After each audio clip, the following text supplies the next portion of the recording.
Os critérios adotados pelo Programa Nacional de Imunização para a distribuição de doses das vacinas contra a Covid-19 levaram os estados do Norte e do Nordeste a receber menos imunizantes em relação ao tamanho das populações, o que deixou esses estados em desvantagem no percentual de pessoas vacinadas com a primeira e segunda doses até o momento.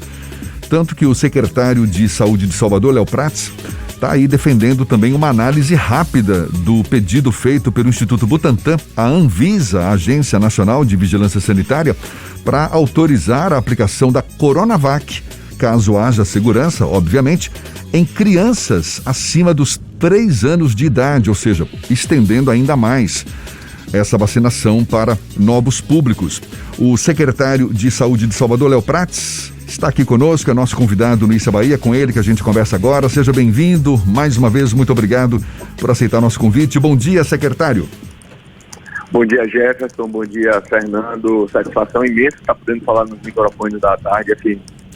Existe essa expectativa pela aprovação por parte da Anvisa para vacinar crianças acima de 3 anos, mas também existe uma parcela muito grande da população daqui de Salvador que ainda não foi vacinada, não foi incluída nos grupos habilitados. Hoje a vacinação já se estende para a faixa etária de 25 anos e tem essa informação de que a Bahia tem recebido menos vacinas em comparação com outros estados, levando em conta a quantidade da população baiana. Como é que está esse critério de distribuição de vacinas? Qual a previsão que a Prefeitura tem para o avanço dessa vacinação? Avanço que eu falo, para a gente chegar à grande maioria da população. Conta para a gente, secretário. Vamos lá, desde o início, eu acho que faltou um pouco a CIT, que é a Comissão Intergestora Tripartite, um foco no objetivo do Plano Nacional de Operacionalização da Vacina. Qual era o objetivo do Plano Nacional de Operacionalização da Vacina aquele período, Jefferson e Fernando? Vacinar toda a população brasileira acima de 18 anos. Então, qual era o critério mais lógico para a distribuição de vacina? Você pegar a proporção da população acima de 18 anos de cada estado, porque o governo federal distribui por estado, e fazer essa distribuição pela sua proporção de população. Só que isso não ocorreu. O que foi que gerou a distorção? O governo federal utilizou campanhas anteriores, especialmente a campanha da gripe, e fracionou a população de 18 anos. Ou seja, por exemplo, quando ele estava vacinando o público de comorbidades, ele mandou proporcionalmente a vacinação da gripe de comorbidades do último ano. O que isso gera de distorção em primeiro lugar? Primeiro, a campanha da gripe nos estados, e por isso que você, Jefferson, colocou com muita propriedade, a campanha da gripe em estados do sul, pelas temperaturas serem mais baixas, tem muito mais adesão do que no norte e no nordeste. Então isso por aí você já começa uma grande distorção. Depois você fraciona a população como quando você esquece do todo.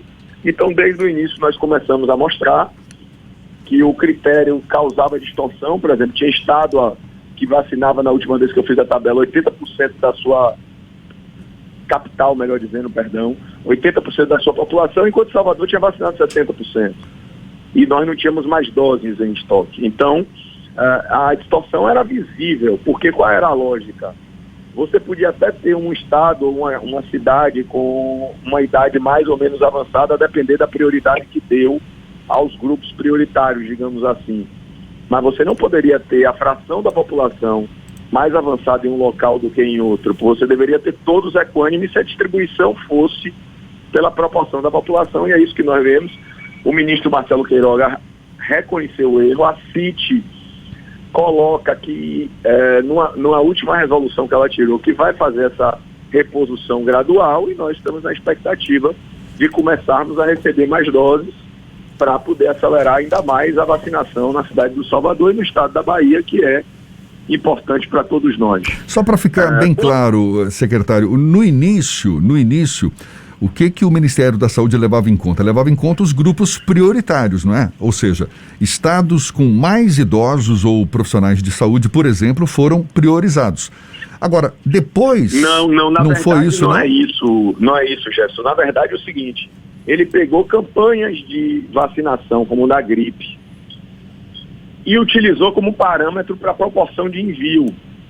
Então, no ano passado, por exemplo, se vacinou 100 mil pessoas aqui e 200 mil em Porto Alegre. O critério era a campanha de vacinação. E é isso que eu estou colocando para você. Então, por exemplo, estados do Sul e do Sudeste, por terem temperaturas mais baixas, tem uma adesão da gripe, a vacinação da gripe, muito maior do que aqui estados do Norte e do Nordeste, que tem temperaturas mais altas. Então, na verdade, ele utilizou para distribuição proporção da vacinação em relação ao público que estava, como você falou, idosos, comorbidades, em relação a outras campanhas de vacinação. E esse, no nosso entender, foi o grande erro. Já há sinais do Ministério da Saúde para compensar esses estados que se sentem prejudicados com novas doses? A CIT, como eu lhe disse, tirou uma resolução, que é a Comissão Intergestora Tripartite, em que o presidente é o Ministério da Saúde, dizendo que ia fazer essa reposição gradual.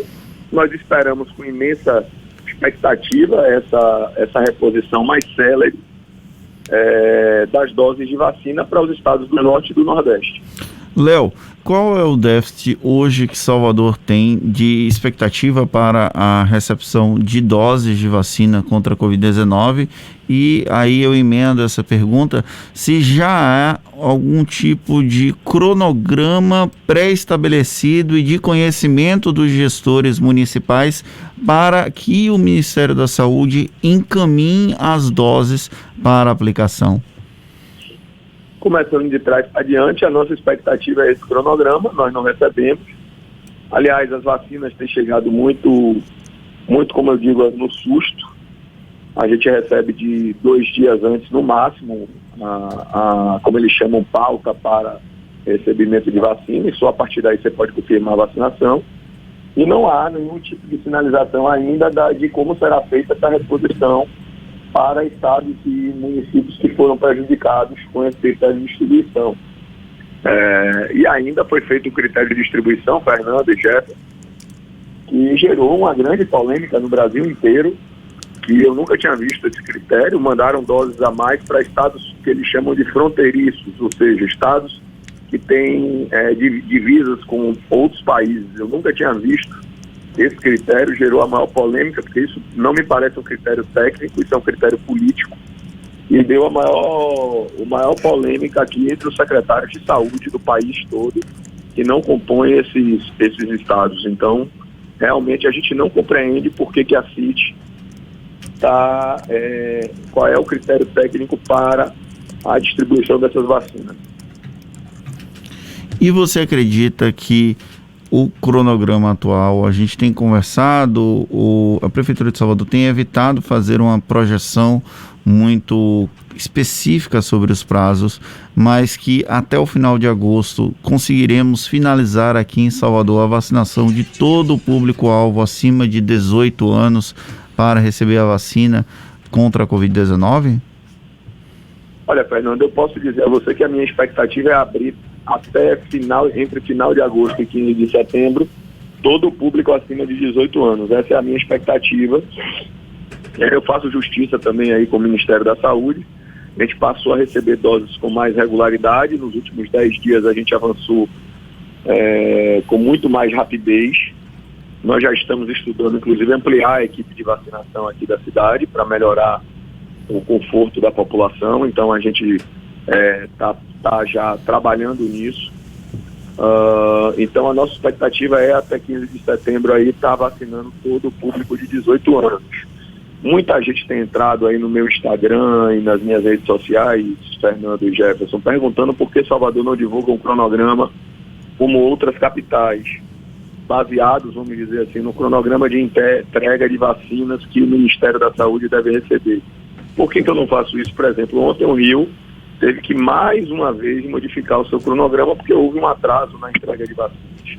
Então eu prefiro ter credibilidade e previsibilidade para o cidadão do que divulgar um cronograma que não depende só de mim. Se dependesse só da Secretaria Municipal de Saúde e da Prefeitura de Salvador, tenho certeza que nós estaríamos com esse cronograma aí cumprindo a risco o cronograma vacinação das pessoas. Em entrevista à repórter Jade Coelho, lá do Bahia Notícias, você sinalizou que há um número muito grande de pessoas em Salvador que estão aptas a tomar vacina e que ainda não procuraram os postos de imunização, sugerindo inclusive a possibilidade de uma busca ativa por essas pessoas. Como é que está essa situação atualmente, Léo? Eu queria falar, inclusive, duas partes da sua pergunta, Fernando, muito boa pergunta. Primeiro, sobre o que nós estamos fazendo, depois sobre o que nos preocupa. Primeiro, nós estamos com esse número em 68 mil pessoas, nós temos, e com certeza são os mais jovens.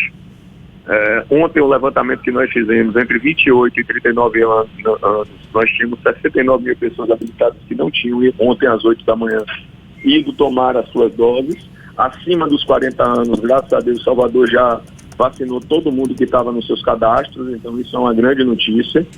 Só que nós temos o que é chamado de buraco da vacina entre 28 e 39 anos, especialmente 28 com 13 mil pessoas, 29 com 11 mil pessoas faltando se vacinar. E a gente conclama essas pessoas porque o problema que o Rio vive hoje de aumento de internamento de pessoas é justamente por causa dos buracos da vacina. 95% das pessoas internadas no Rio de Janeiro com essa variante Delta, elas não tomaram a vacina, então a gente conclama a juventude e veja, nos países onde a variante Delta está se espalhando com mais força, é porque o número de não vacinados é muito grande. Por isso, inclusive, Jefferson falou na introdução que eu, caso haja segurança, defendo a vacinação das crianças até 3 anos. Por quê? Porque eu acho que nós temos que reduzir o máximo o número de não vacinados, porque esse vírus já mostrou que tem alta capacidade de mutação e que cada vez que a gente vacina uma faixa etária, ele tem descido para atingir idades ainda menores. Então eu queria, principalmente as pessoas de 30 a 39 anos que ainda não se vacinaram, eu queria fazer um apelo, aproveitando a força da Rádio à Tarde FM, para que elas vão aos postos de saúde, porque de 30 a 59 anos era onde estávamos aumentando o número de internados quando nós vivemos a segunda onda. Pois é, esse pedido que foi feito pelo Butantan foi no fim do mês passado, não é? Uma solicitação para que a Anvisa autorize crianças e adolescentes, né? Acho que é da idade de 3 a 17 anos para tomar a Coronavac. Caso Na essa... verdade, 3 a 12, Jefferson. 12 a 17 já está autorizado com a vacina da Pfizer. Sim. Apenas nós só temos essa autorização após a conclusão de toda a população com 18 anos. Então Aliás, seria... isso Sim. me permita, na minha visão, incoerente e ilegal a decisão da CIT. E eu vou lhe explicar por que eu acho isso. Quando você autorizou o público de comorbidades e o público de deficiência permanente, e o PNO estabelecia que o objetivo era toda a população acima de 18 anos, nós vacinamos todo o público de comorbidades e de deficiência acima de 18 anos. Então, ora, se o PNO hoje estabelece que a meta é a vacinação de todo o público acima de 12 anos, você deveria, os jovens de 12 a 17 anos que têm comorbidades e deficiência permanente, deveríamos estar começando agora. E olha que não é um número expressivo de pessoas. A professora Glória Teixeira da UFPA estima cerca de 30 mil pessoas. Então, assim, a gente não entende essa decisão da CIT, porque na resolução eles aprovaram a idade até 12 anos, mas colocaram que mesmo o público, os adolescentes com comorbidades e com deficiência, só deve ser vacinado depois de todo o público adulto. Nós achamos um equívoco e achamos ilegal e incoerente do Plano Nacional de Operacionalização da Vacina. Tá certo. Secretário Municipal de Saúde de Salvador, Léo Prates, tomara que essas incoerências sejam resolvidas e a gente possa estar, a grande maioria, vacinada, livre dessa pandemia o quanto antes. Muito obrigado mais uma vez, seja sempre bem-vindo aqui, sempre bom conversar com o senhor. Um bom dia e até uma próxima. Bom dia, Jefferson. Bom dia, Fernando. Eu que agradeço aí por todo o espaço e a vocês da imprensa por todo esse trabalho que tem nos ajudado muito no enfrentamento da pandemia. Tá certo. Agora são 7h46 na Tarde FM.